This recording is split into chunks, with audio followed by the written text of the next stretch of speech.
দর্শক, শুরু হলো সব খবরের আয়োজন। যমুনা টেলিভিশনের নিয়মিত এই আয়োজনে আপনাদের সবাইকে স্বাগত জানাচ্ছি। আমি আহমেদ রেজা। একটি চক্র সুকৌশল জ্বালানি খাতকে অস্থিতিশীল করার চেষ্টা করে যাচ্ছে বলে অভিযোগ করেছেন প্রধানমন্ত্রী তারেক রহমান। বলেছেন, উত্তরাধিকার সূত্রে সমস্যা জর্জরিত জ্বালানি খাত পেয়েছে বর্তমান সরকার।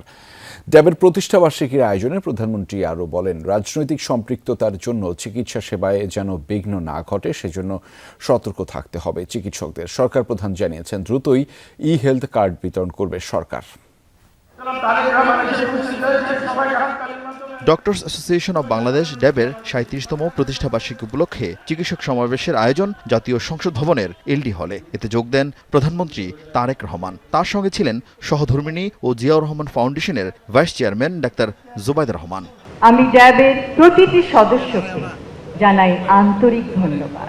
প্রতিষ্ঠাবার্ষিকী উপলক্ষে আয়োজিত সমাবেশে দেশের বিভিন্ন প্রান্ত থেকে ড্যাবের নেতাকর্মী ও চিকিৎসকরা অংশ নেন। এ সময় শিক্ষার্থী ও চিকিৎসকদের রাজনীতিতে সক্রিয় অংশগ্রহণের যৌক্তিকতা নিয়ে কথা বলেন প্রধানমন্ত্রী তারেক রহমান। একটি গণতান্ত্রিক রাষ্ট্রে যেহেতু রাজনৈতিক সিদ্ধান্ত প্রায় সকল কাজকে প্রভাবিত করে, সেহেতু শিক্ষার্থী, শিক্ষক কিংবা পেশাজীবী সবাই যার যার মতাদর্শ অনুসারে রাজনৈতিকভাবে সুসংগঠিত থাকবেন বা সচেতন থাকবেন।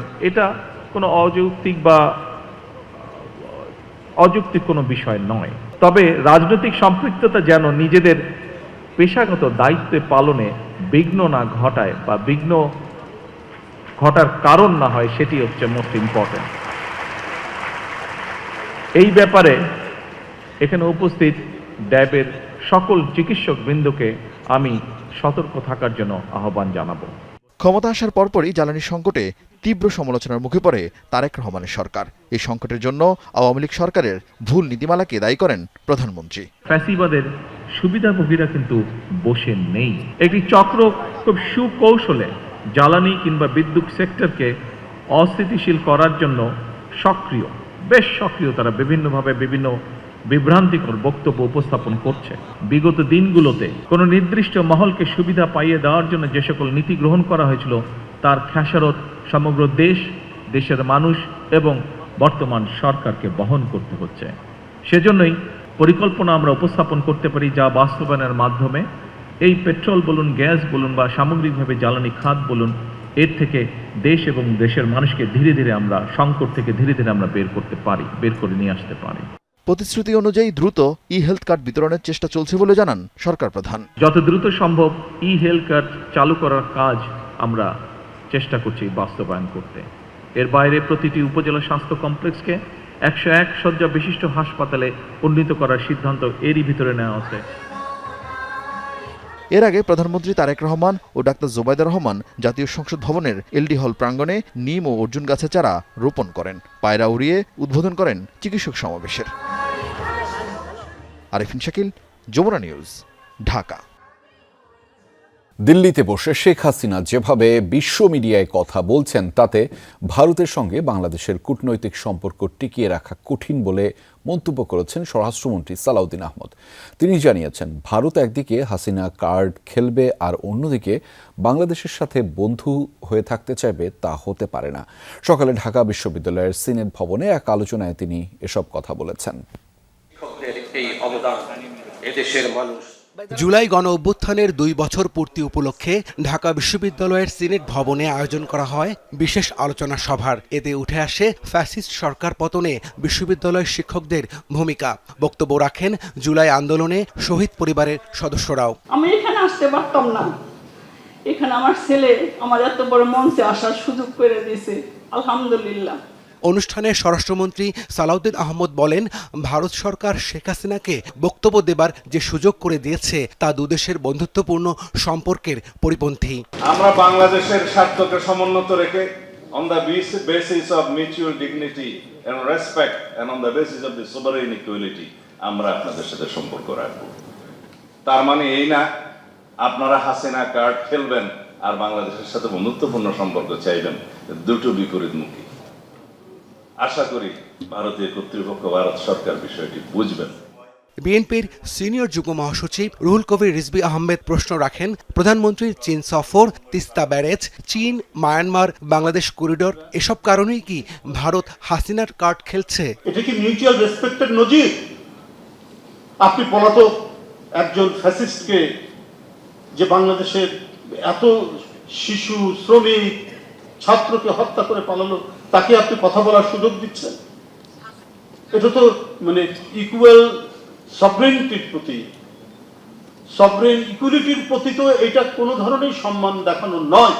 জুলাই কারো একার সম্পত্তি না।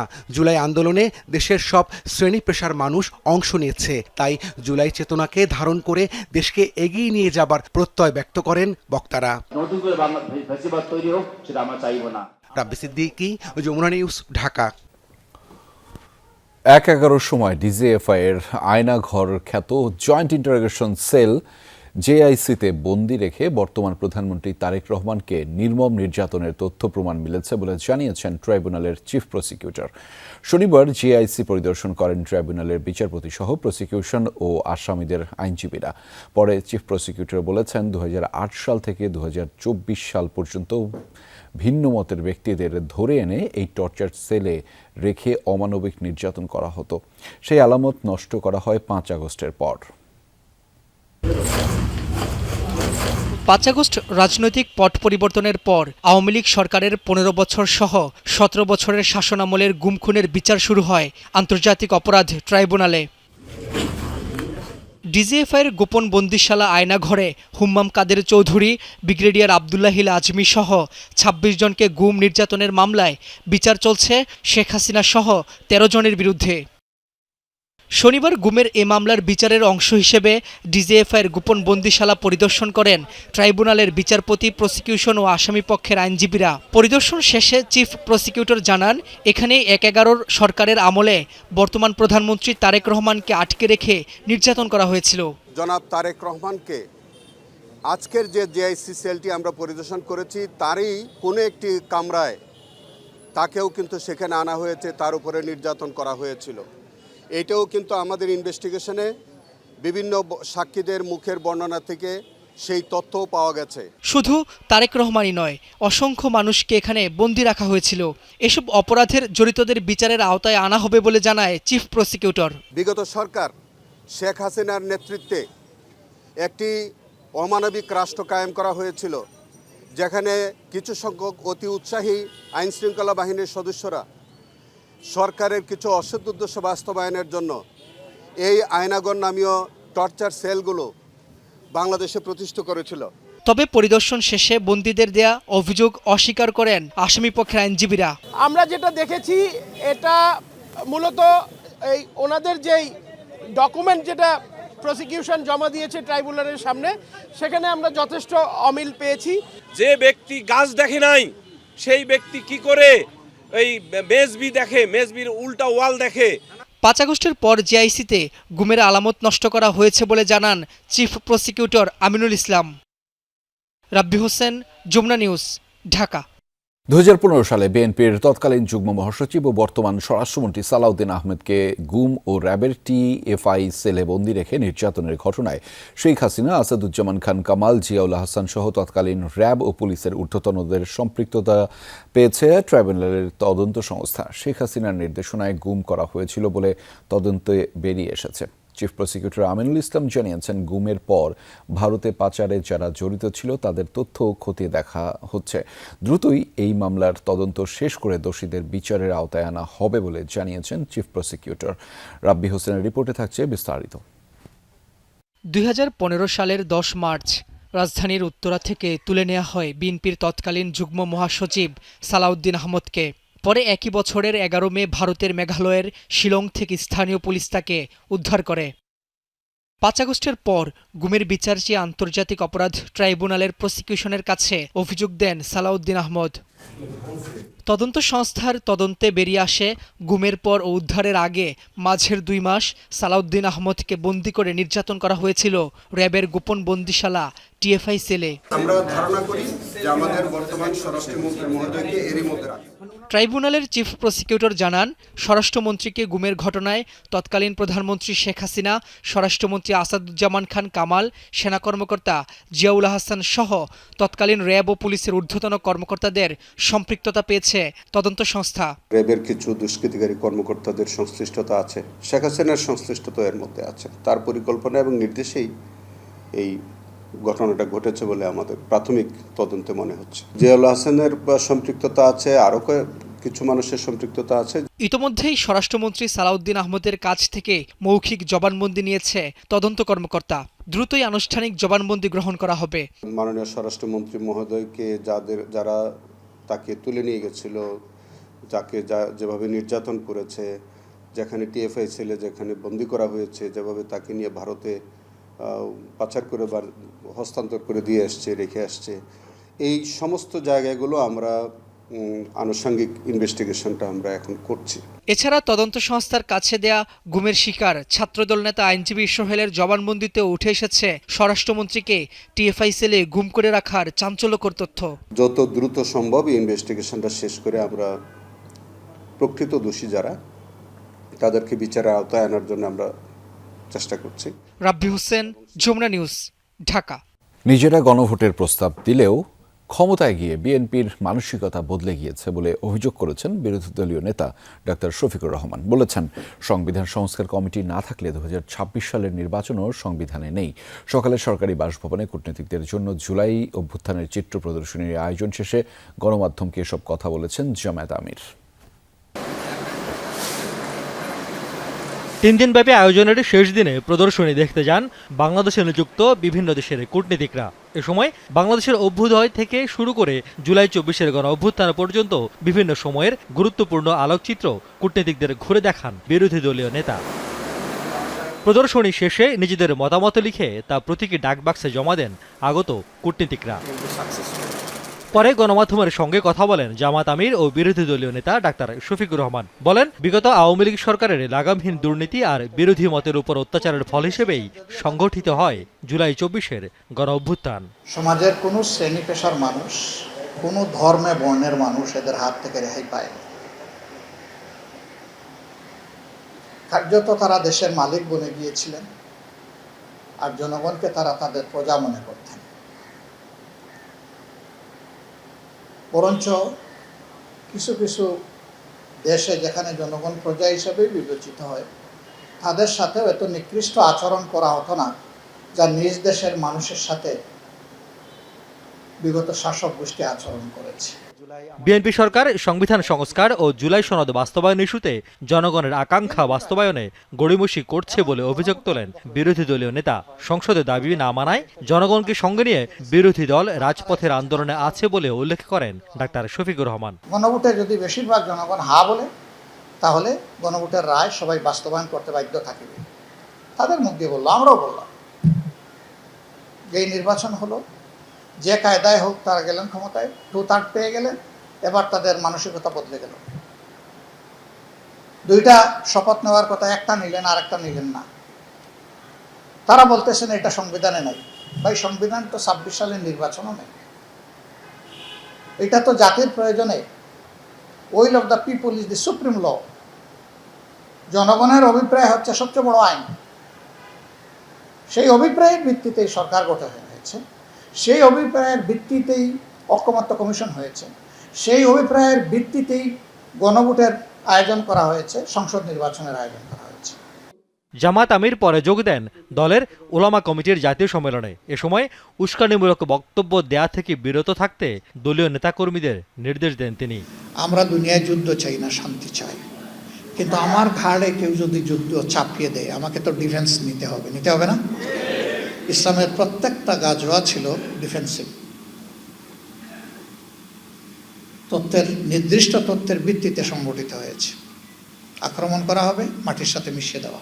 রিয়াজ রায়হান, যমুনা নিউজ, ঢাকা। কোনো দলের নয়, জুলাই গণঅভ্যুত্থান স্মৃতি জাদুঘরে তুলে ধরা হোক জাতীয় পর্যায়ের ইতিহাস, এমন দাবি জানিয়েছেন এনসিপির আহ্বায়ক নাহিদ ইসলাম। সকালে জাদুঘরে পরিদর্শন করে এনসিপির 50 সদস্যের একটি প্রতিনিধি দল। নাহিদ ইসলামের অভিযোগ, ফেলানী হত্যাসহ সীমান্ত নির্যাতনের অনেক স্মৃতিচিহ্ন সরিয়ে নেওয়া হয়েছে। এর বদলে আওয়ামী লীগ আমলে বিএনপি নেতাকর্মীদের হয়রানির চিত্র বাড়ানো হয়েছে। রয়েছে দলীয় নানা বক্তব্যও।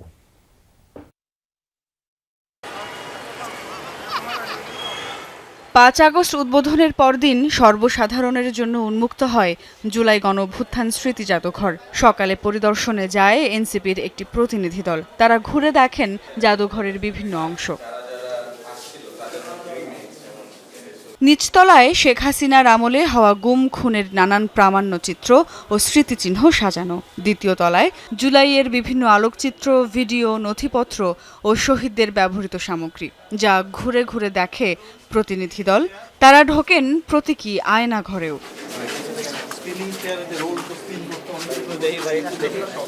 পরিদর্শন শেষে জাদুঘরের বেশ কিছু অসঙ্গতি তুলে ধরেন এনসিপির আহ্বায়ক নাহিদ ইসলাম। বলেন, সীমান্ত হত্যা আর ফেলানির স্মৃতিচিহ্ন ছিল জাদুঘরে, যেগুলো সরিয়ে ফেলা হয়েছে। এর পরিবর্তে বেড়েছে বিএনপির নির্যাতনের শিকার নেতাকর্মীদের স্মৃতি। এ সময় জুলাই জাদুঘরকে কোনো দলীয় নিদর্শন না বানানোর আহ্বান জানান তিনি। সীমান্তে আমাদের যে সকল ভাই বোনেরা হত্যাকাণ্ডের শিকার হয়েছে বিএসএফ ভারতীয় বাহিনী দ্বারা, প্রায় তাদের একটা তালিকা ছিল, ফেলানির একটা ভাস্কর্য ছিল, সেই জিনিসগুলো সরিয়ে ফেলা হয়েছে। আমরা যখন এর ছিলাম তখনও গত 16 বছরের বিষয়গুলো দেখানো হয়েছে। সেখানে বিএনপির যে নির্যাতিত হয়েছে তারা দল হিসেবে সেগুলোর কন্টেন্ট ছিল, সেই কন্টেন্টগুলো এবার বৃদ্ধি করা হয়েছে, বাড়ানো হয়েছে। আমরা চাই জুলাই গণ অভ্যুত্থান সম্পর্কিত যে কোনো ইতিহাস, বক্তব্য, জাদুঘর, সেটা যাতে একটা জাতীয় চরিত্র থাকে, যাতে সেটাকে সবাই ধারণ করতে পারে। জাদুঘরে লোকবল সংকট নিয়েও কথা বলেন বিরোধী দলীয় চিফ হুইপ। এটিকে স্বায়ত্তশাসিত হিসেবে স্বীকৃতি দিয়ে কমপক্ষে 200 কর্মী নিয়োগেরও দাবি তোলেন নাহিদ ইসলাম। জুলাই স্পিরিটকে ধারণ করে সেই ধরনের লোকদেরকে দিয়েই এই জাদুঘর পরিচালনা করতে হবে, বিশেষজ্ঞ লোকদেরকে দিয়ে। ফলে এটার একটা স্বায়ত্তশাসিত কাঠামো প্রয়োজন, আইন প্রয়োজন, এবং প্রায় 200-র মতো জনবল এখানে প্রয়োজন। তো এখন পর্যন্ত 15 থেকে 20 জন আছে এবং তারা ভলেন্টিয়ার দিয়ে আপাতত চালাচ্ছে। তো এইভাবে কিন্তু এটা খুবই ঝুঁকির মধ্যে এই জাদুঘরটা, নিরাপত্তাহীনতা এবং ঝুঁকির মধ্যে এই জাদুঘরটা আছে। বেলা 11টা থেকে জনসাধারণের জন্য খুলে দেয়া হয় প্রবেশ গেট। নারী পুরুষ নির্বিশেষে সব বয়সীরা ঘুরে দেখেন জুলাই স্মৃতি জাদুঘর। অনেকেই করেন 24-এর স্মৃতিচারণ। প্রজন্ম থেকে প্রজন্ম যাতে শেখ হাসিনা ও তার ফ্যাসিজমের গল্পগুলো পৌঁছে যায়, তাই সন্তানদেরও সঙ্গে এনেছেন অভিভাবকরা।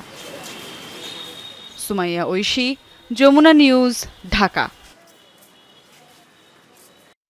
জাতীয় ঐকমত্য কমিশনে গোজামিল দিয়ে সংস্কার সংকটের সূচনা করেছে। সংঘাত না চাইলে রাজনৈতিক দলগুলোর উচিত আলোচনার মাধ্যমে এর সমাধান করা। সেন্টার ফর গভর্নেন্স স্টাডিজের আলোচনায় এমন মন্তব্য করেছেন বক্তারা। গুম আইন, মানবাধিকার কমিশন আইন ও সুপ্রিম কোর্ট সচিবালয় বাতিল সিদ্ধান্তের সমালোচনা করেন তারা। বলেছেন, রাজনৈতিক দলগুলোর মধ্যে সহনশীলতা না থাকলে গণতন্ত্র ঠেকানো কঠিন হবে।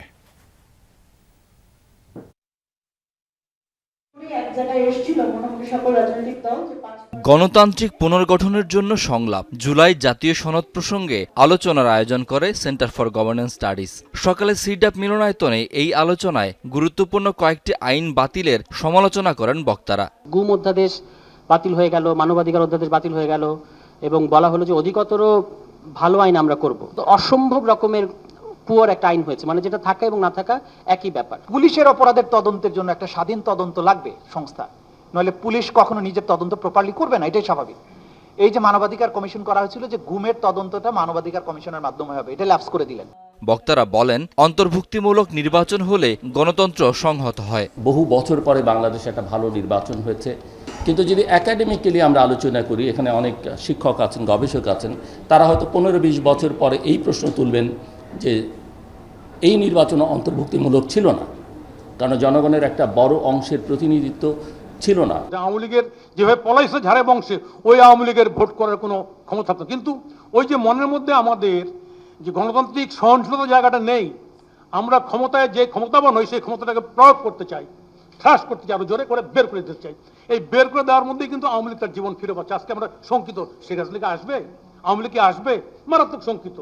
রাজনৈতিক দলগুলোকে আলোচনার মাধ্যমে সংকট সমাধানের প্রস্তাব দেন বক্তারা। জাতীয় ঐকমত্য কমিশন কিছুটা গোজামিল দেওয়ার চেষ্টা করেছে। এই সমস্যার সূচনাটা তারা করে গেছেন। তারা একদিকে বলেছেন যে আপনারা নির্বাচনী ইশতেহার অনুযায়ী আপনারা যদি রায় পান সেই অনুযায়ী রাষ্ট্র শাসন করতে পারবেন, দেশ পরিচালনা করতে পারবেন। আরেকদিকে বলছেন যে গণভোটের এই চারটি বিষয়ে আপনারা একমত হবেন, এর পক্ষে রায় দিলে আপনারা রায় করবেন। মূল সমস্যা হচ্ছে এখানে বিএনপি যেটা করেছে, তারা ভোটে জয়ের জন্য, ক্ষমতায় যাওয়ার জন্য জুলাই সনদের সাথে তাল দিয়েছে এবং ডেফিনেটলি ভোটে জেতার পরে জুলাই সনদের ব্যাপারে তাদের প্রকৃত কোনো আগ্রহ নাই। আগ্রহ না থাকার কারণ হচ্ছে এটা তো সীমাবদ্ধ করবে তাকে।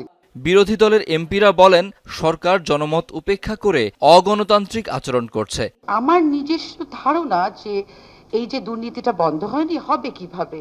কারণ এই যে সংস্কার এর কার্যক্রম তো শুরু হয়নি। যখন আপার হাউসটা সেখানে গিয়ে আপনার বিশেষজ্ঞরা সেখানে আটকে দিতে পারে, এই জায়গাটাই তো দিতে চাচ্ছে না।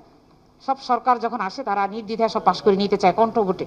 বিএনপির এমপিরা বলেন জন আকাঙ্ক্ষা অনুযায়ী সংস্কার করছে সরকার। বিদ্যমান বিধি ও প্রবিধির পরিবর্তন বা সংশোধন করব, এটা আমরা রাজনৈতিক দলগুলো আমরা স্বাক্ষর করেছি। এখানে কিন্তু কোনো ছুঁড়ে ফেলবো এরকম কোনো কিছু নাই। পুরো অঙ্গীকার মধ্যে গণভোট নামে শব্দটা নাই। আমাদের দেশে দুর্নীতি এমন পর্যায়ে পৌঁছেছে যেখানে আসলে কোনো মানে এক্সট্রিম লজ্জাজনক অবস্থায় চলে গেছে। যে শাকিল হাসান, যমুনা নিউজ, ঢাকা। ইতালিতে 24 ঘন্টারও বেশি সময় আটকে আছে বিমান বাংলাদেশ এয়ারলাইন্সের 259 জন যাত্রী। গতকাল টরন্টো থেকে ঢাকা আসার পথে রোমে ট্রানজিটে জ্বালানি নেওয়ার সময় যান্ত্রিক ত্রুটি ধরা পড়ে বিমানটিতে। 7 ঘন্টা পর গ্রাউন্ডেড ঘোষণা করে নামিয়ে আনা হয় যাত্রীদের। এরপর থেকেই চরম ভোগান্তিতে সময় কাটছে তাদের। আরও জানাচ্ছেন আব্দুল্লাহ তুহিন। ইটালির স্থানীয় সময় শুক্রবার সকাল 7:20 দিকে নিয়মিত জ্বালানি নেয়ার জন্য রোমে অবতরণ করে ড্রিমলাইনার উড়োজাহাজটি। এরপরই প্রযুক্তিগত ত্রুটি ধরা পড়ে। তখন থেকে সমস্যা সমাধানের চেষ্টার কথা বলে টরন্টো ঢাকা রুটের ফ্লাইটটি রোম ফিউমিচিনো বিমানবন্দরে আটকে থাকে প্রায় 8 ঘন্টা। অবশেষে গ্রাউন্ডেড ঘোষণা দিয়ে টার্মিনালে নেওয়া হয় যাত্রীদের। অলরেডি আমরা 8 ঘন্টা প্লেনে ছিলাম, তারপরে আরো 10-15 ঘন্টা গেছে, আরো 17 ঘন্টা বসে থাকা। এটা চেয়ারের মধ্যে মানুষের 3 দিন যাবত মানুষের ঘুম নাই এবং সবার জন্য এটা খুব টাফ হয়ে যেতেছে। বাট আমরা বিমান কর্তৃপক্ষের কাছ থেকে সেরকম সহযোগিতা পাচ্ছি না। 10 থেকে 12 ঘন্টা পর কর্মকর্তারা এসে কিছু খাবার ব্যবস্থা করেছে বলে অভিযোগ ভুক্তভোগীদের। মধ্যরাতে আটকে পড়াদের মধ্যে 100 জনের মতো যাত্রীকে টার্মিনালের বাইরে হোটেলের ব্যবস্থা করে দেওয়া হয়, কিন্তু বাংলাদেশি পাসপোর্টধারী 170 জনের মতো যাত্রীকে লাউঞ্জেই বসে থাকতে হয়। আমাদের অ্যাকোমোডেশন এবং খাবারের যে ব্যবস্থা সেটা বিমান যথাযথভাবে করতে পারিনি, কারণ আমাদের বাংলাদেশি পাসপোর্ট হোল্ডাররা আমরা এয়ারপোর্ট ত্যাগ করে হোটেলে যেতে পারিনি। এক্ষেত্রে বিমান আমাদের 170 জনের মতো যাত্রী যারা বাংলাদেশি পাসপোর্ট হোল্ডার তাদেরকে যথাযথ থাকা এবং খাবারের যে দায়িত্ব করার কথা সেটা তারা ঠিকমতো পালন করতে পারেনি। কানাডিয়ান এবং ইউএসএ ভিসাধারী তারা যাত্রীদের অবস্থান ও ভোগান্তি সম্পর্কে তেমন কোনো তথ্য না দিলেও বিমানের ঢাকা অফিস থেকে এক বিজ্ঞপ্তিতে জানানো হয় গ্রাউন্ডেড বিমানটি কারিগরি ত্রুটি সারাতে প্রকৌশলীদের একটি দল প্রয়োজনীয় যন্ত্রাংশ নিয়ে রোমে রওনা হয়েছে। সমস্যা সমাধান হলে 9 আগস্ট সকাল 10:30টায় যাত্রীসহ উড়োজাহাজটির ঢাকায় পৌঁছানোর কথা। বাস্তবে একটা লাউঞ্জের মধ্যে আমাদেরকে এভাবে সারা রাত বসে এবং কাটাতে হচ্ছে। এদিকে এয়ারপোর্ট লাউঞ্জে টানা অপেক্ষায় থাকা যাত্রীদের অনেকেই অসুস্থ হয়ে পড়লেও বিমান কর্তৃপক্ষ থেকে তেমন কোনো ব্যবস্থা নেওয়া হচ্ছে না বলেও অভিযোগ পাওয়া গেছে। আব্দুল্লাহ তুহিন, যমুনা নিউজ, ঢাকা। বিমানের যান্ত্রিক ত্রুটির কারণে ইতালিতে আটকা পড়েছে বাংলাদেশের ফুটবলার কাজেম শাহ। কানাডা থেকে বাংলাদেশে ফেরার পথে এই ঝামেলায় পড়েন তিনি। টরন্টো থেকে বাংলাদেশ বিমানের ফ্লাইটে রোমে পৌঁছানোর পর প্রায় 8 ঘন্টা বিমানের ভেতরেই অপেক্ষা করতে হয় তাকে। পরে বিমানের যান্ত্রিক ত্রুটির সমস্যার কারণে কাজেম, তার বাবা, সাবেক ক্রিকেটার হালিম শাহ, মা ও বোনকে একটি হোটেলে নেওয়া হয়েছে। রোম থেকে কবে ঢাকায় ফিরতে পারবেন সেটিও এখনও নিশ্চিত নয়। এদিকে বাংলাদেশ ফুটবল লিগে চলছে দলবদল। গত মৌসুমে তিনি আবাহনীর হয়ে খেলেছেন, তবে নতুন মৌসুমে এখনও কোনো দলের সাথে চুক্তি করেননি এই ফুটবলার। 3 জেলায় সড়ক দুর্ঘটনায় 6 জন নিহত হয়েছে। এসব ঘটনায় আহত হয়েছে 6 জন। সকালে নাটোরের গুরুদাসপুরে বাসের ধাক্কায় নসিমনে থাকা 3 জন নিহত হয়েছেন।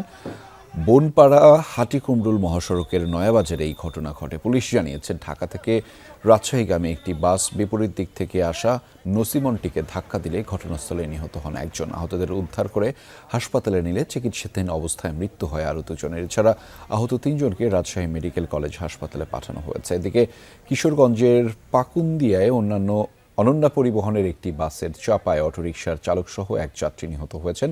গুরুতর আহত 2 জন। পুলিশ জানিয়েছে সকাল 6টার দিকে টোক থেকে কিশোরগঞ্জগামী একটি বাস বরাটিয়া বাজার চৌরাস্তা এলাকায় পৌঁছলে চালক নিয়ন্ত্রণ হারান। এ সময় বাসটি অটোরিকশাটিকে চাপা দিলে চালক ও নারী যাত্রী নিহত হন।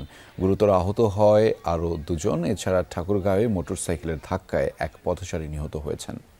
সিলেটের ওসমানীনগরে 2 বাসের সংঘর্ষে আহত নিহতদের সরকারি সহায়তা দেওয়ার ঘোষণা দিয়েছে সরকার। এমনটাই জানিয়েছেন শ্রম ও কর্মসংস্থান মন্ত্রী আরিফুল হক চৌধুরী। দুপুরে সিলেটের ওসমানী মেডিকেল কলেজ হাসপাতালে আহতদের দেখতে গিয়ে একথা জানিয়েছেন তিনি। মন্ত্রী বলেন, প্রধানমন্ত্রীর নির্দেশে নিহতের পরিবারকে 5 লাখ টাকা করে দেওয়া হবে, আর দুর্ঘটনায় পঙ্গুত্ব বরণকারীরা 3 লাখ ও অন্য আহতরা পাবেন 1 লাখ টাকা। পাশাপাশি দুর্ঘটনাপ্রবণ মহাসড়কে আরও বেশি নজরদারি নিশ্চিত করা হবে বলেও জানিয়েছেন তিনি। গতকাল সকালে ঢাকা সিলেট মহাসড়কের ওসমানীনগর কাশী কাপন এলাকায় 2 বাসের সংঘর্ষে মারা যান 9 জন, আহত হন 24 জন। যারা মৃত্যুবরণ করেছে তাদেরকে 5 লক্ষ টাকা সরকারের পক্ষ থেকে, এবং যারা পঙ্গুত্ব বরণ করবে, যেটা ডাক্তার বা এখানকার মেডিকেশনে তারা বলবে, তাদেরকে 3 লক্ষ টাকা, আর যারা এখানে চিকিৎসাধীন আছেন তাদের সুস্থতার জন্য 1 লক্ষ টাকা করে দেওয়া হবে। 2020 থেকে 2026 সালের জুলাই পর্যন্ত 7.5 বছরে দেশে 16,065টি মোটরসাইকেল দুর্ঘটনায় 15,712 জন নিহত হয়েছেন। আহত হয়েছেন 14,143 জন। রোড সেফটি ফাউন্ডেশনের প্রতিবেদনে উঠে এসেছে এমন তথ্য। নিহতদের বড় একটি অংশই কিশোর ও তরুণ। প্রতিবেদনে আরও বলা হয়েছে, মোটরসাইকেল দুর্ঘটনার 39.30% ঘটেছে ভারী যানবাহনের ধাক্কায়, আর 34.21% দুর্ঘটনা ঘটেছে মোটরসাইকেল নিয়ন্ত্রণ হারানোর কারণে। দুর্ঘটনায় আক্রান্তদের 58% বয়স 13 থেকে 35 বছর। প্রতিবেদন অনুযায়ী দুর্ঘটনার জন্য সবচেয়ে বেশি দায়ী পণ্যবাহী যানবাহন। রোড সেফটি ফাউন্ডেশন বলছে, বেপরোয়া চালানো, ট্রাফিক আইন না মানা ও দুর্বল আইন প্রয়োগেই বাড়ছে মোটরসাইকেল দুর্ঘটনা। ঢাকা চট্টগ্রাম মহাসড়কের কুমিল্লা অংশের আমতলী আলেখার চর থেকে কোটবাড়ি 6 কিলোমিটার দীর্ঘ যানজটে ভোগান্তিতে রয়েছে যাত্রী ও চালকরা। তবে বেলা বাড়ার সাথে সাথে তা কিছুটা কমে আসে। সকাল থেকেই মহাসড়কে দীর্ঘ যানজট ছিল। হাইওয়ে পুলিশ জানিয়েছে, মহাসড়কের আমতলী এলাকায় ঢাকামুখী অংশ দীর্ঘদিন ধরেই খানাখন্দে ভর্তি। গতকাল সেখানে এক দফায় অস্থায়ী সংস্কার কাজ হয়। পুরোপুরি সংস্কার কাজ শেষ হলে যান চলাচল স্বাভাবিক হয়ে আসবে বলে জানিয়েছে পুলিশ। এদিকে গতকালও এই স্থানে দীর্ঘ যানজটের কারণে দুর্ভোগে পড়েন চলাচলকারীরা।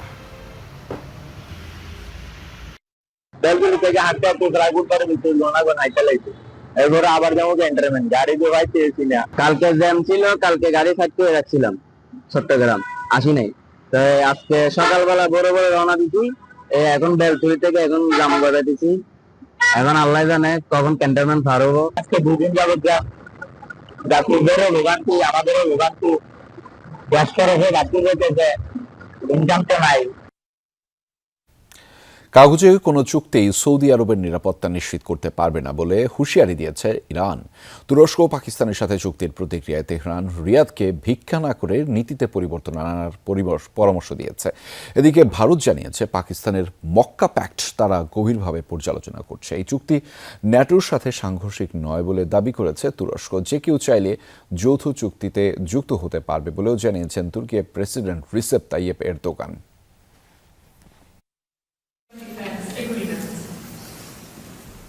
ইরান যুক্তরাষ্ট্রের সংঘাতে নিয়মিত হামলার শিকার হচ্ছে সৌদি আরব। এমন পরিস্থিতিতে নিজেদের নিরাপত্তা নিয়ে উদ্বিগ্ন দেশটি পাকিস্তান ও তুরস্কের সাথে করেছে প্রতিরক্ষা চুক্তি। এখন এই 3 দেশে কেউ হামলা চালালে সেটি যৌথভাবে মোকাবেলা করবে বাকিরা। এদিকে কাগজে কোনো সমঝোতা আর যুক্তরাষ্ট্রের ওপর নির্ভরতা সৌদি আরবের নিরাপত্তা নিশ্চিত করতে পারবে না বলে হুঁশিয়ারি দিয়েছে ইরান। ইরানি পার্লামেন্টে জাতীয় নিরাপত্তা কমিটির সদস্য ইব্রাহিম রেজাই এক্সে করা একটি পোস্টে বলেন, সৌদি আরবের উচিত তাদের নীতি পুনর্বিবেচনা করা। অন্যদিকে পাকিস্তানের চিরশত্রু ভারত জানিয়েছে চুক্তির বিষয়ে নজর রাখছে তারা।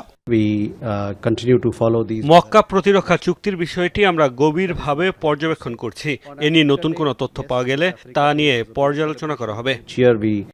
এদিকে নতুন এই প্রতিরক্ষা চুক্তি ন্যাটোর সাথে তুরস্কের সম্পর্কের কোনো বিরোধ তৈরি করছে না বলে জানিয়েছে আঙ্কারা। তুর্কি প্রেসিডেন্ট রেসেপ তাইয়েপ এরদোগানের দাবি, এই চুক্তি ন্যাটোর বিকল্প নয়, বরং তুরস্কের বিদ্যমান জোটের পাশাপাশি অতিরিক্ত সহযোগিতার একটি কাঠামো।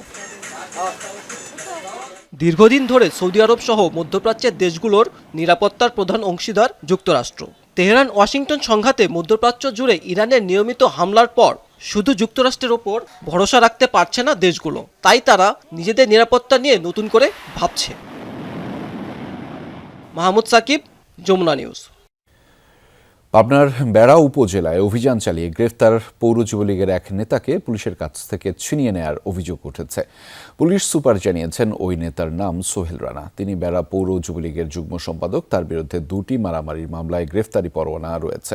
সকাল 11টার দিকে উপজেলা সদরের থানাপাড়ার স্টেডিয়াম এলাকায় অভিযান চালিয়ে তাকে গ্রেফতার করা হয়। এর পরপরই তার স্বজন ও কর্মী সমর্থকরা ঘটনাস্থলে জড়ো হয়ে তাকে পুলিশের কাছ থেকে ছিনিয়ে নেয়। সোহেল রানাকে আবারও গ্রেফতারে অভিযান চালাচ্ছে পুলিশ। এছাড়া পুলিশের কাজে যারা বাধা দিয়েছে তাদের শনাক্ত করে আইনের আওতায় আনা হবে বলেও জানিয়েছে পুলিশ সুপার। পার্বত্য চট্টগ্রামে টেকসই শান্তি, উন্নয়ন ও স্থিতিশীলতা প্রতিষ্ঠার জন্য সকল জনগোষ্ঠীর মধ্যে পারস্পরিক শ্রদ্ধা, সহনশীলতা ও সম অধিকার প্রতিষ্ঠার বিকল্প নেই। চট্টগ্রামে পাঠশালা সিএইচটি রিসার্চ সেল আয়োজিত নৃতাত্ত্বিক জনগোষ্ঠী ও আন্তর্জাতিক আইন শীর্ষক সেমিনারে এই মন্তব্য করেছেন আলোচকরা। বিভিন্ন সমস্যা ও বিরোধের সমাধানে আবেগ বা বিভাজনের পরিবর্তে সংবিধান প্রচলিত আইন, বাস্তবতা ও তথ্যভিত্তিক গবেষণাকে গুরুত্ব দেওয়ার আহ্বান জানিয়েছেন বক্তারা। সেমিনারে অধ্যাপক ডক্টর তৈয়ব চৌধুরী, ডক্টর মাহফুজ পারভেজ সহ অনেকেই বক্তব্য রাখেন। পাহাড়ি অধ্যুষিত জনপদ, এখন কিন্তু এটা যদি বলা হয় প্রতিবাদ করা দরকার, কারণ জনসংখ্যার হিসাবে 50-51 ভাগ বাঙালি আছে। তাহলে পার্বত্য চট্টগ্রাম একটি মিশ্রিত জনপদ, অতটুকু হইতে পারে, কিন্তু একমাত্র এক্সক্লুসিভ হওয়ার অবস্থা তো এখন নাই। মাঠের জাদুঘরকে ঘিরে মৃত্যুর ভয়ঙ্কর জাল। ফুটবলের মহাযজ্ঞে লিওনেল মেসিকে সশরীরে উড়িয়ে দেওয়ার চাঞ্চল্যকর ও ভয়াবহ গোপন নথি ফাঁস করেছে এফবিআই। ডালাস বিমানবন্দর থেকে আটলান্টা স্টেডিয়ামে প্রতিটি পদক্ষেপে লিওনেল মেসিকে টার্গেট করে বোমা ও ভারী অস্ত্রের হুমকি। ট্রফি জয়ের উল্লাসের আড়ালে এফবিআইয়ের ফাঁস হওয়া গোপন নথিতে উঠে এসেছে সব রোমহর্ষক তথ্য। ডালাস থেকে আটলান্টা, গ্যালারির উন্মাদনা, মাঠের জাদুকরী পারফরম্যান্স আর ট্রফি জয়ের উল্লাসের আড়ালে কতটাই না আতঙ্কে কেটেছিল ফুটবলের এই মহাযজ্ঞ। পর্দার সামনের জমকালো আলোর নিচে জমেছিল গা ছমছমে ঘোর অন্ধকার, যার সুতোয় ঝুলছিল পুরো বিশ্বকাপের নিরাপত্তা। ফুটবল বিশ্ব কেঁপে ওঠার মতো চাঞ্চল্যকর গোপন নথি এবার ফাঁস করেছে যুক্তরাষ্ট্রের কেন্দ্রীয় গোয়েন্দা সংস্থা এফবিআই ও আন্তর্জাতিক পুলিশ সংস্থা আইপিসিসি। স্প্যানিশ গণমাধ্যম প্রেন্সা ইবেরিকার বোমা ফাটানো খবরের পর বিশ্বজুড়ে তোলপাড়। গোপন নথি অনুযায়ী টুর্নামেন্ট জুড়ে ফুটবলের বড় বড় তারকা, কোচ আর রেফারিদের উপর ঝুলছিল প্রাণনাশের হুমকি। তবে সব ছাড়িয়ে ঘাতকদের মূল লক্ষ্য ছিলেন একজনই, ফুটবল জাদুকর লিওনেল মেসি। আর্জেন্টিনা বনাম জর্ডান ম্যাচের দিন টেক্সাসের ডালাস বিমানবন্দরে আসে একটি বেনামি কল। ওপাশ থেকে ভেসে আসে একটি কণ্ঠ। বলা হয়, আমাদের কাছে হাতে বানানো বোমা আর এয়ার 15 সেন্টিমিটার অটোমেটিক রাইফেল আছে। টার্গেট পুলিশ ও 2 দলের ফুটবলার। তবে আসল শিকার মেসি। তীব্র আতঙ্ক ছড়িয়ে পড়ে গোয়েন্দা মহলে। কিন্তু নাটকের এখানেই শেষ নয়। মিশরের বিপক্ষে ম্যাচের ঠিক আগে সামাজিক যোগাযোগ মাধ্যমে ভেসে আসে এক ভয়াবহ হুমকি, যেখানে বলা হয় শরীরে 4টি বোমা বেঁধে আটলান্টা স্টেডিয়ামে ঢোকা নিশ্চিত। মেসিকে উড়িয়ে দেয়াই মিশন। ম্যাচ চলাকালেই কল আসে সোজা পুলিশ হেডকোয়ার্টারে। জানানো হয় স্টেডিয়ামের 3টি ডাস্টবিনে রাখা আছে বোমা। মুহূর্তেই আতঙ্ক ছড়িয়ে পড়ে পুরো স্টেডিয়ামে। প্রশিক্ষিত স্নাইপার, বিস্ফোরক বিশেষজ্ঞ আর K9 ডগ স্কোয়াড চক্কর কাটে পুরো স্টেডিয়ামে। তবে কোনো হতাহত ঘটনা ছাড়াই কোনো মতে এড়িয়ে যায় এই মহাবিপর্যয়। কিন্তু প্রশ্ন থেকে যাচ্ছে, মাঠের ফুটবলে যারা রূপকথা লেখেন, মৃত্যুর মুখে দাঁড়িয়ে কিভাবে তারা এনেছিলেন সেই ঐতিহাসিক জয়? এফবিআই এর গোপন নথি ফাঁসের পর এখন তোলপাড় পুরো ক্রীড়া দুনিয়া। রিয়ান রাফতি, যমুনা স্পোর্টস। বাংলাদেশের বিদ্যুৎ ও জ্বালানি সংকটের মূল কারণ দেশীয় সম্পদের অপরিকল্পিত ব্যবহার, আমদানি নির্ভর জ্বালানি নীতি এবং এই খাতের বেসরকারীকরণ, এমন মন্তব্য করেছেন এবি পার্টির সাধারণ সম্পাদক ব্যারিস্টার আসাদুজ্জামান ফুয়াদ। সকালে রাজধানীর বিজয়নগরে দলের কেন্দ্রীয় কার্যালয়ে জ্বালানি খাতে অরাজকতা ও ভুতুড়ে বিল বন্ধের দাবিতে আয়োজিত সংবাদ সম্মেলনে এসব কথা বলেছেন বক্তারা। সংবাদ সম্মেলনে জ্বালানিকে পণ্য হিসেবে না দেখে জাতীয় নিরাপত্তা হিসেবে বিবেচনা করার আহ্বান জানিয়েছেন ব্যারিস্টার আসাদুজ্জামান ফুয়াদ। এ সময় জ্বালানি খাতের অরাজকতা নিরসনে এবি পার্টির পক্ষ থেকে বেশ কয়েকটি সুপারিশ তুলে ধরা হয়। এর মধ্যে রয়েছে দেশীয় কয়লা ও গ্যাসের পরিবেশ সম্মত সাশ্রয়ী ব্যবহার নিশ্চিত করা এবং এলএনজি ও তেল আমদানির উপর নির্ভরতা কমানো। একই সঙ্গে উচ্চ মূল্যের বিদ্যুৎ ক্রয় চুক্তি, ক্যাপাসিটি পেমেন্ট ও জ্বালানি খাতের ব্যয়ের স্বাধীন জাতীয় অডিট করার জোর দাবি জানানো হয়। দ্রুত সময়ের মধ্যে কওমি সনদ পূর্ণাঙ্গ বাস্তবায়ন সহ 13 দফা দাবি বাস্তবায়নে গোল টেবিল বৈঠক করেছে ইসলামী ছাত্র মজলিস। সকালে ঢাকা রিপোর্টার্স ইউনিটিতে আয়োজিত বৈঠকে বক্তারা বলেন, কওমি মাদ্রাসার ছাত্ররা যেন দেশ ও জাতির উপকারে আসতে পারে সে ব্যবস্থা করতে হবে। তারা বলেন, যথাযথ ধর্মীয় শিক্ষার অভাবেই শিক্ষিত শ্রেণীর মাঝে নৈতিকতার ঘাটতি দেখা যায়। তাই সকল স্তরে ধর্মীয় শিক্ষা সংযোজন এবং কওমি সনদ বাস্তবায়ন সহ পুরো শিক্ষানীতি ঢেলে সাজানোর তাগিদ দিয়েছেন বক্তারা। বলেন, ইসলামী ছাত্র মজলিস উত্থাপিত 13 দফা পূরণ করা এখন সময়ের তাগিদ। জাতীয় সংহতি ও পার্বত্য অঞ্চলে টেকসই সম্প্রতি রক্ষায় অবাঙালি সম্বোধন সাংবিধানিকভাবে উল্লেখ ও সকল নাগরিকের সম অধিকার নিশ্চিতের আহ্বান জানিয়েছে সিএইচটি সম্প্রীতি জোট। সকালে জাতীয় প্রেস ক্লাবে এই বিক্ষোভ অনুষ্ঠিত হয়। বক্তারা বলেন, বাংলাদেশের সংবিধানের মূল ভিত্তি হল সকল নাগরিকের সমান অধিকার ও একক জাতীয় সত্তা। পার্বত্য অঞ্চলে বসবাসরত নৃগোষ্ঠী ও বাঙালি নির্বিশেষে আমরা সবাই এক ও অভিন্ন বাংলাদেশী। জাতীয় সংহতি অক্ষুণ্ণ রাখতে এবং যে কোনো সম্ভাব্য ভূ রাজনৈতিক বিভাজন রোধে অসংজ্ঞায়িত বা অসাংবিধানিক আদিবাসী পরিভাষা ব্যবহারের পরিবর্তে বৈচিত্র্যময় স্বকীয়তা বজায় রেখে রাষ্ট্রীয় ঐক্য সুদৃঢ় করা প্রয়োজন। তারা আরও বলেন, পার্বত্য চট্টগ্রামকে বিভাজনের রাজনীতি থেকে মুক্ত করে উপজাতি কিংবা মেট সেটলারের মতো দূরত্বের মানসিকতা পরিহার করতে হবে এবং পাহাড়ের প্রতিটি নাগরিকের অবদানকে সমভাবে মূল্যায়ন করতে হবে। সিজিএপির উদ্যোগে অনুষ্ঠিত হল অভিভাবকত্বের বাস্তবতা, বৈষম্য ও অভিজ্ঞতা শীর্ষক সংলাপ। দুপুরে রাজধানীর পান্থপথে এই সংলাপ অনুষ্ঠিত হয়। এতে অংশ নেন আইনজীবী, শিশু অধিকার বিশেষজ্ঞ, নীতি নির্ধারক, গবেষক, অভিভাবক ও নাগরিক সমাজের প্রতিনিধিরা। সিজিইপির উদ্যোক্তারা বলেছেন, সিজিইপি বিদ্যমান পারিবারিক আইন কাঠামোকে অক্ষুণ্ণ রেখে নীতিগত, প্রশাসনিক ও পরিপূরক আইনি পথ অনুসন্ধান করতে চায়। শিশুর সর্বোত্তম স্বার্থ, পিতামাতার উভয়ের সমান অভিভাবকত্বের অধিকার নিশ্চিতকরণ এবং শিশুর পরিচর্যার ধারাবাহিকতা রক্ষা। উদ্যোক্তারা এই 3টি মূলনীতি নিয়ে কাজ করবে বলেও আশ্বাস দেন বক্তারা। সিরাজগঞ্জের কামারখন্দে প্রাথমিক বিদ্যালয় কিন্ডারগার্টেনের 5 শতাধিক শিক্ষার্থীদের মাঝে বৃত্তি ও গাছের চারা বিতরণ করা হয়েছে। সকালে উপজেলা পরিষদ চত্বরে জেলা স্বেচ্ছাসেবক দলের আহ্বায়ক এবং বিদ্যুৎ, জ্বালানি ও খনিজ সম্পদ মন্ত্রীর ব্যক্তিগত কর্মকর্তা আব্দুল্লাহ আল কায়েসের সৌজন্যে কামারখন্দ কিন্ডারগার্টেন অ্যাসোসিয়েশনের এই বৃত্তি প্রদান অনুষ্ঠানে আয়োজন করেন। প্রধান অতিথি ছিলেন সিরাজগঞ্জ 2 আসনের সাবেক সংসদ সদস্য ও জেলা বিএনপির সভাপতি রুমানা মাহমুদ। বক্তব্যে শিশুদের ডিভাইস থেকে দূরে রাখার আহ্বান জানান তিনি। এদিকে ব্রাহ্মণবাড়িয়ায় অসচ্ছল মেধাবী 97 শিক্ষার্থীকে 10,000 টাকা করে শিক্ষাবৃত্তি ও শিক্ষা উপকরণ দিয়েছে জেলা পরিষদ। সকালে জেলা পরিষদ অডিটোরিয়ামে আয়োজিত অনুষ্ঠানে বিভিন্ন কলেজে, বিশ্ববিদ্যালয়ে অধ্যয়নরত 97 জন শিক্ষার্থীর হাতে বৃত্তির নগদ চেক ও শিক্ষা উপকরণ তুলে দেওয়া হয়। প্রধান অতিথি হিসেবে উপস্থিত ছিলেন ব্রাহ্মণবাড়িয়া 3 আসনের সংসদ সদস্য ইঞ্জিনিয়ার খালেদ হোসেন মাহবুব শ্যামল। এছাড়া কসবা উপজেলার কুটি অটল বিহারী উচ্চ বিদ্যালয়ের শিক্ষার্থীদের ব্যবহারের জন্য একটি ল্যাপটপও দেওয়া হয়। ধর্মীয় প্রতিষ্ঠানগুলোতে বাংলা কিউআর এবং এর ব্যবহার বৃদ্ধির লক্ষ্যে ইসলামী ব্যাংক পিএলসির উদ্যোগে অনুষ্ঠিত হলো এক মতবিনিময় সভা। রাজধানীর একটি হোটেলে অনুষ্ঠিত সভায় প্রধান অতিথি ছিলেন ইসলামী ফাউন্ডেশনের মহাপরিচালক মুফতি মোহাম্মদ মহিবুল্লাহ বাকি। মতবিনিময় সভায় বাংলা কিউআর সহজ ও আধুনিক ডিজিটাল পেমেন্ট ব্যবস্থাকে আরও স্বচ্ছ, নিরাপদ ও সুশৃঙ্খল করবে বলে আশা ব্যক্ত করেন বক্তারা। এই সময় ক্যাশলেস বাংলাদেশ গড়ে তোলা এবং ধর্মীয় প্রতিষ্ঠানগুলোতে আধুনিক, নিরাপদ ও সহজ ডিজিটাল লেনদেন ব্যবস্থা সম্প্রসারণে আলেম ওলামা ও ধর্মীয় নেতাদের এগিয়ে আসার আহ্বান জানানো হয়। জাপানে তাণ্ডব চালিয়ে যাচ্ছে শক্তিশালী টাইফুন ডলফিন। শনিবার দক্ষিণাঞ্চলীয় ওকিনাওয়া দ্বীপপুঞ্জে আঘাত হানে টাইফুনটি। এ সময় বাতাসের গতিবেগ ছিল ঘন্টায় প্রায় 216 কিলোমিটার। ঝড়ের কবলে পড়ে আহত হয়েছে অন্তত 5 জন। বিদ্যুৎ বিচ্ছিন্ন হয়ে পড়েছে প্রায় 14,000-এর বেশি ভবন। আশ্রয় কেন্দ্রে সরিয়ে নেওয়া হয়েছে স্থানীয় বাসিন্দাদের। বাতিল করা হয়েছে বহু ফ্লাইট। জাপানের পর চীনের দিকে অগ্রসর হচ্ছে টাইফুনটি। রোববার রাত থেকে সোমবারের মধ্যে সেটি চীনা উপকূলে আঘাত হানতে পারে বলে জানিয়েছে দেশটির আবহাওয়া বিভাগ। এরই মধ্যে দুর্যোগ মোকাবেলায় প্রস্তুতি নিয়েছে দেশটি। 18 বছরের ক্যারিয়ার, 5টি ভিন্ন দেশ আর ক্লাব বদল 39 বার। ফুটবল বিশ্বের অলিখিত এক যাযাবর ওয়েলসের ফুটবলার জেফ থমাস। ইংল্যান্ডের বয়সভিত্তিক থেকে শুরু করে বেলজিয়াম, কানাডা কিংবা মার্কিন যুক্তরাষ্ট্রে টাকার তাগিদ আর ফুটবলের নেশায় যেখানেই সুযোগ পেয়েছেন সেখানেই ছুটে গেছেন 36 বছর বয়সী এই উইঙ্গার। তবে দীর্ঘ 2 দশকের যাযাবর জীবনের পর অবশেষে কি স্থায়িত্ব খুঁজে পেলেন জেফ?